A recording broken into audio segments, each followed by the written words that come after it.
আসসালামু আলাইকুম ওয়া রাহমাতুল্লাহি ওয়া বারাকাতুহু। প্রিয় দর্শক শ্রোতা, আজ দ্রুত বীর্যপাত রোধে হোমিওপ্যাথিক বেশ কয়েকটি জাদুকরী ওষুধ নিয়ে আলোচনা করব। আশা করি উপকৃত হবেন। দ্রুত বীর্যপাত রোধ করতে হোমিওপ্যাথিতে বেশ কিছু ওষুধ ব্যবহার হয়, তবে এটি রোগীর লক্ষণ ও শারীরিক অবস্থার উপরে ভিত্তি করে ওষুধ নির্বাচন করা হয়। তাই কোনো ওষুধ সেবন করার পূর্বে অবশ্যই একজন অভিজ্ঞ হোমিওপ্যাথিক চিকিৎসকের পরামর্শ নিন, নইলে হিতে বিপরীত হতে পারে। ওই চিকিৎসক আপনার শারীরিক ও মানসিক অবস্থা বিবেচনা করে সঠিক ওষুধটি নির্বাচন করে দিবেন।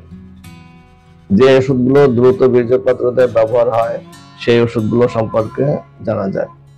সব থেকে বেশি ব্যবহৃত ওষুধ অ্যাগানাসকাস্ট, যাদের যৌন উদ্দীপনা কমে যাওয়ার কারণে বীর্যপাত হয়, উদ্বিগ্ন বা উত্তেজনাজনিত কারণে দ্রুত বীর্যপাত হয়ে যায়, তাদের জন্য অ্যাগানাসকাস্ট একটি জাদুকরী ওষুধ।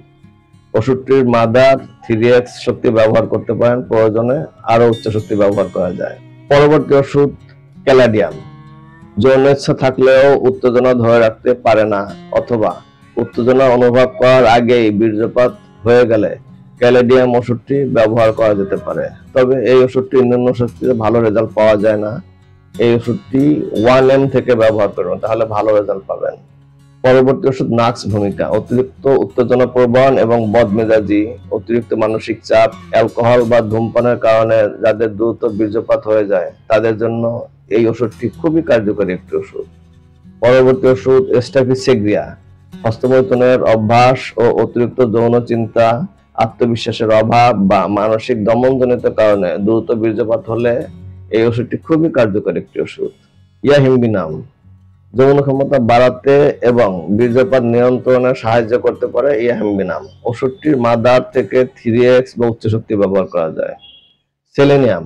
যৌন দুর্বলতা, অকাল বীর্যপাত এবং শারীরিক বা মানসিক ক্লান্তি থাকলে সেলেনিয়াম ওষুধটি বেশ কার্যকর। তাছাড়া বারবার স্বপ্নাদেশ হলে তাদের জন্য এই ওষুধটি জাদুর মতো কাজ করে।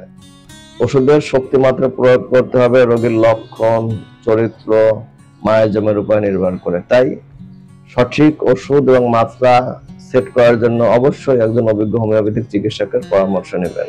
প্রিয় দর্শক শ্রোতা, এরপরেও কোনো জিজ্ঞাসা থাকলে ভিডিওর কমেন্ট বক্সে লিখুন।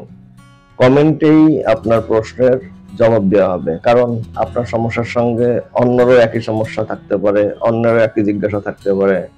তাই ওখানে উত্তর দিলে আপনারা উভয়ই উপকৃত হবেন। আজ এ পর্যন্ত রাখছি। আগামীতে নতুন কোনো বিষয় নিয়ে ইনশাআল্লাহ আলোচনা হবে। আসসালামু আলাইকুম ওয়া রাহমাতুল্লাহি ওয়া বারাকাতুহু।